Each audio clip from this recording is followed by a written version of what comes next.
Hello, welcome back to the Bright Founders Talk podcast from Temi. Temi is an international software development company that designs, builds, and delivers software for sustainable businesses and promising startups. My name is Chris, and today I'm excited to welcome someone with a wealth of experience in entrepreneurship and AI-driven innovation.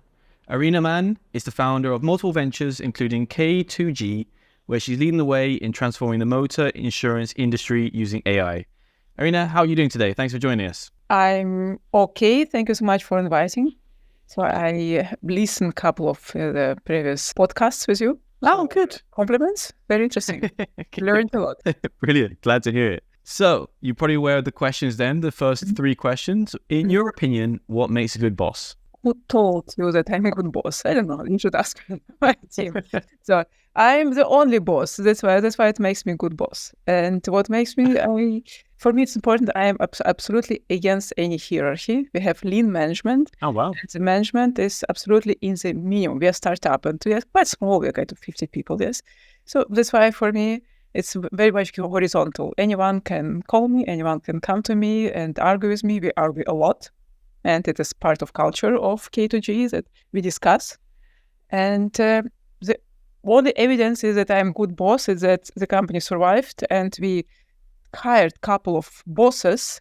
And apparently I'm still doing bad. So doing good. So because I decided, why should I correct someone's mistakes if I can, it's much more fun to make mistakes and correct them myself and learn by myself. So it's okay. So I'm not only the owner, but also the boss. It's a good combination. Oh, all right. Lots of responsibility, but you can, you enjoy it. So that's great. Well, I imagine with all that responsibility, sometimes it can be a bit stressful. So what do you do after a busy day when you get home or anywhere else after work? What do you do to relax? I don't relax. No, I don't relax. I explain you why. Because another founder, I'm co-founder. Another founder is my husband. So that's why we have business 24/7. My older son is working in my company and he's underpaid. He has to pay his debt with you first. He has to repay, the housing for so many years that he lived in your house and so on, the free food. So it makes sense. No, it was free. It actually was included in the parents package, but now he's clearly underpaid. And also my other kids, they help me. So someone brings something, so envelopes to the post, someone picks up, that's why we have really family business. That's cool though, that's very nice. No relaxation, moreover, I can call myself as adrenaline junkie, so if I'm relaxed, it means I missed something. Okay, you feel a bit anxious if you're relaxing, like, why am I not doing something? Yes, something is wrong. What? And finally, when you were younger, when you were relaxing, hopefully as a child, what were you thinking about growing up? What did you want to be? I wanted to be a beautiful princess. Nice. Honestly, so I remember someone was kind of, what's your job? What do you want to be? I want to be a beautiful princess. So that's why. Okay.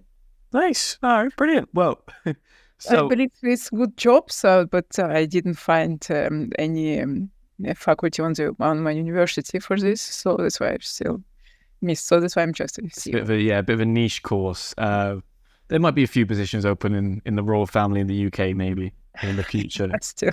Perhaps. To begin with, then, looking at your background, your journey, what did you study before you got into business? What were you doing? I have 3 educations. The first one is Germanistic, and I was studying. I was supposed to be teacher of German language. Oh wow! Okay, what happened there then? Just you decided there's no money there, and first of all, there's no money there, and then I realized I don't like children in such large quantities. Let's say. Yeah, it's quite hard to handle. It's fun. I realized there's very bonus. It's not my type of job. And then I moved to legal. I studied law. I liked very much the study because, you read a lot and you're also paid for this. It's good, huh? Yeah, definitely. And then you give advices and you feel so good. I give advice, yeah. And then to Polish, so for me, it was so interesting, finance. So I also had my postgraduate in corporate finance. I just wonder, because from those 3 degrees, let's say, or those 3 formations for your career, Is there any sort of skill that you picked up that you use today and about, maybe people, or it could be something more practical, a skill like you used or you learned in your course? All my education I use every day. So I'm in Switzerland. I'm based in Bar, close to Zug or to Zurich. So I speak German with anyone, with the clients. We are very active in DACH region. And of course, with some of my team members. So German language is very helpful. And of course, with DeepL and ChatGPT, you don't really have to know the language. But yes, German is good. Legal, of course, every day to understand what is going on, to understand the risks, to understand the situation, and to understand and read the contract, for example. And corporate finance, of course, I'm greedy one. So that's why I'm also CFO. So I have very good team who supports me. My financial manager, Masha, she's just great. But responsibility is on me. So I have to understand what kind of decisions I have to take every day. Wow, okay. So, those first couple of jobs, because it sounds like you've had an incredible journey from legal consulting to founding 2 different ventures, maybe more. I'm not sure, but I found there was definitely 2. Could you share a little bit about your career path and like what kind of inspired you to jump into being an entrepreneur? What led you to starting a business? Because it's not something everyone thinks of. First of all, my career began very good. So I had my job at KPMG. So I was a consultant. Then I moved to Credit Suisse, and then everything went well. Then I ended up as a divorced with 3 kids, and with a very furious ex-husband. His ego was really hurt. And so I can't afford to be with a very good salary. So I can't bring a good life to my children. And also with 3 children, you are automatically considered or have been considered by that time as social project. People don't take you serious because you have to leave at 6 and you have to come not at 9. So because you have family to take care of them. So that's why I became serial entrepreneur. Okay. So I founded my businesses. I sold my businesses so to make to earn. How did you get into that type of business though? In terms of going into AI or going into insurance, how did it lead to that? Was it something you were already doing in previous roles? No. How it came to K2G? It came with a dream. Because again, I'm a mother of small children, and one of the headache is when they walk. So what's going on the streets? The cars, the bicycle, what's going on? And K2G, it also helps to make the road safer. Oh, really? Yes. Yes. So for me, it was it's very good business, very interesting business, and also I bring something to the society, not only my taxes and employments, but I really bring something good to the society. By the way, we have road risk reports, so I can send you the link, and it's for free, really free. You can put address, and then you see all the risk score, safety score on every street. Really? Okay. I currently live in Barcelona. Do you think Barcelona is a safe place to drive? I have been to Barcelona. I believe there's Barcelona and Barcelona. Okay. What does that mean? Look, there are a lot of pedestrian streets. So there are nice quartiers. It depends in every big city. It is where are you? Where do you live? Yeah, I think my street is fairly pedestrian. I'm not totally, but there's only a one-way street and it's quite slow. So I feel pretty safe. But yeah, it's interesting to know these things because also I'm originally from Oxford, and the whole of the centre of Oxford is actually pedestrianised. So do you see, with your business, do you see it growing because maybe most cities nowadays are kind of thinking more about pedestrians rather than cars? I don't have such data. It can be only my subjective opinion. Okay. But I believe that the driving culture is now getting much better. What do you think the factors of that are?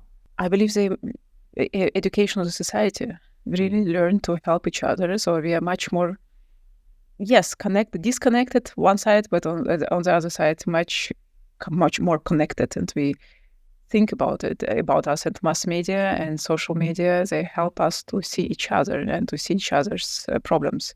So I do believe that now the safety on the roads has improved. talking about this, Mhm. K2G focuses on helping motor insurance companies reduce loss ratios and claim frequency, right? Mhm. Could you walk us or talk us through what sparked the idea for K2G and how it came to be? How did you bring it into reality? Oh, thank you so much for the questions. Now I love pitching. Okay, I'll sit back. I'll grab a coffee. Yeah, what is that? Look, we have a product. It's important. It's not a service. We have a product, and which helps us three simple steps. But behind the simple steps, it's a lot of work done by my team. First of all, you uploaded the data, and it means policies of the data policies. Then you clean the data. We do it for you. Then we enrich the data with alternative data. We have a lot of alternative data. And then the next is very difficult. The question is, what do you actually want? You want growth, market share. You want to be profitable. You want to have better loss ratio. What safer portfolio? What do you want? Then when you choose the KPIs, then bam, you have the models, and you can see what is wrong and where is the potential to improve your models. Or you have just monitor to see what is going on with your portfolio. So why we help the safety on the street? So that's a good question, because we show the customers what are problematic drivers and what drivers can be enhanced. So what drivers you can support. I see. So it's helping to shape the claims, not the claims, but the insurance products, right? Yeah. In a better But way. now we know that good drivers are also paying for the mistakes of bad drivers. It's like that. It's reality. And I believe we have to work on this. Interesting. Well, I think it's also really interesting your approach to AI as well. How was that involved in what you do then? The whole story began like that. First, we started as telematic company. So pay as you drive, pay how you drive. Then it was COVID, and with COVID, no one needed telematic. We were all sitting at home, so no cars. And then we said, what shall we do? And our CTO thought, let's try AI. It's something completely different. And if we have learned the biases of telematic technology, AI so far, no biases are seen. So it was very interesting. It was revolutionary. And of course, now it's kind of hype. Yes, it is hype with AI. But we started with the hype with COVID. Okay. So just to clarify then, so because nobody was driving cars at that period of time, I don't know, for 3 months or whatever it was, you were able to continue because you moved into AI and that helped you to scale down and save cost? Or how did AI help you then, just to be more innovative? It was one of the largest pivots in the history of our company, because if no telematic, no contracts. Some of the insurance companies, they were very honest to us. They told, look, we will terminate the contract because we don't believe that you as a startup will survive COVID. Honestly, yes. So I appreciate this. And then we sit together with my team and say, what shall we do now? Of course. And so we thought, okay, the AI, we want the trust of interest of very highly qualified data scientists. I was one of the best experts by that time, and also not that time because she was helping us. Now she's much less involved in AI. So we changed our team. So we thought, look, now we have to learn Python, and they did. And now we are very active in AI. Interesting. So, because a lot of, I think the average person like me sees AI as this big scary thing that's going to take away loads of jobs and replace us all. But in your case, you actually, you're showing that it's actually helping to generate business. Absolutely. And it makes the business more interesting. Okay. Again to my kids. So with our birthdays and sleepovers and whatever, when you ask anyone, so the kids, again, so I wanted to be beautiful princess. Yes, it is like that. Then I was asked, what do you want? What's your dream job? What do you want to do in your life? No one so far had told me, I see myself in insurance business. No one. Right. So that's why AI gives a chance to insurance to make it more fancy, to make it more interesting, to try good new models, to try new solutions, new ideas. That it is an opportunity, and so that's why I don't believe that it will lead to unemployment. It will just make the jobs more creative. Interesting. Well, on that sort of expansion into new areas, like new types of people, what about K2G and expanding to new places? Like, I'm kind of thinking, because today, or probably when whoever's watching this recently, there's been a new president in the US. Is the US an interesting place for you to venture into because they are so car centric and that kind of thing? It is a very interesting place. But I want first to grow enough and to be well prepared. Okay. Just to have good idea, good technology, and good product, which is customized and focused on Europe, even continental Europe, it doesn't mean automatically that we will be successful in US. But of course, it's a very interesting business. Do you see any comparables then with something in Europe, some place you'd like to expand in Europe first, a country that's very focused on cars rather than Switzerland? I suppose they're more into public transport. It seems quite progressive in that sense, right? Or that's just my impression. It is impression. I'm still driving my car. Yeah, I suppose. Although the bus station is just in front of my door, so that's why people will still. There's quite a lot of rural, remote areas in Switzerland as well, so it doesn't really work. And it is not only about retail; it's also about fleet management. It's about car sharing. It's about taxis. So you can, with the data, if you have enough and good data, you can analyze anything. One of the things I want to ask you about K2G that I thought was interesting was about regulations. So, because insurance, it seems like there's a lot of regulations based on my average view of it, and implementing AI into that. Mm-hmm. Is there a lot of pushback from regulatory bodies like governments that try to be cautious about these things, or not really? If you have read AI Act, you also understand that it is very framework and it's very generous. And why it is generous? Also because people don't understand yet how to regulate it, and we did not gain so far experience.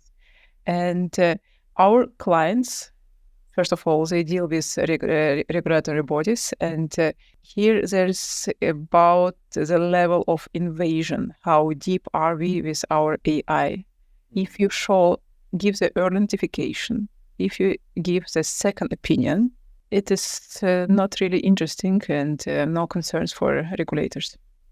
Okay, interesting. But yeah, I suppose I heard vaguely about that act.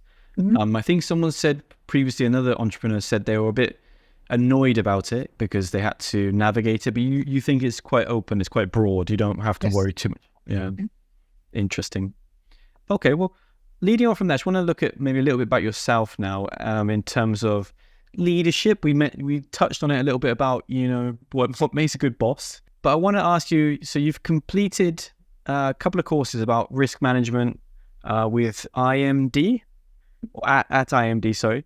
So how have these experiences shaped you shaped your approach as a CEO? It can make you only good CEO and businessman if you have, or businesswoman, if you had enough crises. Okay, so you have to have some problems to overcome. Yes, and also, first of all, what do you consider as crisis? I believe the first unit was what is actually crisis. Oh, really? Okay. I believe it's very subjective. Yeah, true. Crisis, and yes, that's part of work. And what is my role as a CEO, as a business owner, as leader, to solve the problems. Could you Yes. Could you tell us about one of the things you've overcome that really stands out? Maybe with K2G, a problem you've had to come on over a crisis, in your opinion. So crisis, as we just mentioned, is COVID crisis. Yeah, true. Okay, so your way to overcome that was just asking your team, brainstorming together. Yes. what shall we do? And this is the largest crisis and very nice crisis, because for me, crisis is also the opportunity. Crisis, it is when the environment has changed that you did not. Right. Do you think you can avoid crisis, but do you really want to? It means just if you have the crisis, it means you are too late for something. No, of course, the crisis like war, what shall we do? Yes, as the examples, yes, this crisis not much opportunity, but maybe still for someone. But look, crisis, I like crisis actually. You like problems? Yes, it gives you a lot of potential. It gives you a lot of opportunities, and also without crisis you would stuck. Crisis also pushes you to grow. So do you think then, from your as a leader, you think it's impossible to predict these things? Then it's just something as an entrepreneur you have to just expect that there will be problems or crises, and it's not something you can avoid. Or is there a way that you can prepare yourself? Absolutely, you have to prepare yourself. You can't bring the company from crisis to crisis just because you like it, you enjoy it. Of course not. People want stability. Clients want stability. The company wants stability. Stakeholders, shareholders, they all want stability. And it is your responsibility also to avoid the crisis. And what are the ways? I believe the normal just to document a framework. So that your contracts are your contracts are in order, that your code is well done, everything. So anything what you can do well before will make your next crisis more enjoyable. So talking about something else that's difficult about scaling, because it's something you've done twice now. So building a company from scratch, especially in tech and the tech and finance sectors, I imagine has very unique obstacles. What strategies have you found most effective for growing early stage companies or ventures? Look, I believe strategy is something for mature companies. So that's why now a lot of insurance companies, when I speak, so what are you doing in an insurance company? I am head of strategy. So what is your strategy? So and then they will tell you, or they usually they will not tell you, because we will reveal it in December or something like that. Strategy is something very, very nice. So for me, strategy is for 1 year. So I meet with my team, I invite everyone and tell, this is a strategy. This is our vision, this is our plan and our priority. It is good for 1 year. This year, I changed the strategy 2 times. Okay, so you're rolling with the punches, if there's a little problem, you adapt it. And we have to adapt. We are too young, we are too dynamic, and we have to be, speed is one of our KPIs. I see. When would you consider yourself a mature company? Is it based on time, or is it based on growth, or both? It is based on the stability of the processes. Oh, okay. Interesting. Let me just see. Well, in terms of what would be your advice then, as someone who has grown 2 companies, to somebody aspiring to do the same as you? It is worth to try it. As well. Okay, why? When I hire people, and when I see that, especially C-level or leaders or whatever, when I see that they tried a startup and they failed, for me, it is very good advantage. So that understand they took the risk, they have a great idea, and they also appreciate what is going on. So the one with this experience in resume has high priority when I select a candidate. So it is worth it. It is very interesting, and I believe it is one of the experiences that you should try. But as a business owner yourself, what would you tell people who want to do the same job as you? Like, how would you help them to get into that position? Training more, or more experience, or just try. Just give it a try. And honestly, forget work and life balance. Good. If you have a hobby, forget it. If you have a hobby, forget it. I must say, I love my kids, but I found myself in the first year that it was winter, and then since they are still walking in summer shoes, I had no time to buy. Oh, right. Just you have to count on this. Your family will forget you, and you will be just thinking like me 24/7 about the company. So you have to enjoy it. If you don't like it, I have seen people that they are not for startup. It doesn't mean that they're bad or stupid or whatever. They're not done to be startup. If you want to try it, worth try it. Yeah, I see what you mean. It's an all-encompassing type of job. Okay, one final question then I want to ask you is kind of leading on from this. Entrepreneurship is considered a marathon and not a sprint. So how do you personally maintain resilience and motivation through the ups and downs? I switch off the nerves. So one of the advices of my husband that told CEO cannot have the nerves. You can't be nervous. You just have to be, it is your goal, it is your problem, you have to solve it. Nerves will be later, someday. Then you make your sport, you do something, but now just switch off the emotions and switch off the nerves. It just goes through this. This is what helps me. It's easier said than done sometimes, but fair play to you. Brilliant. Well, Arina, I imagine you are an extremely busy woman, so I won't keep you any longer. Thanks for joining us today. That was thoroughly interesting, and wish you all the best with K2G. Thank you so much for the conversation.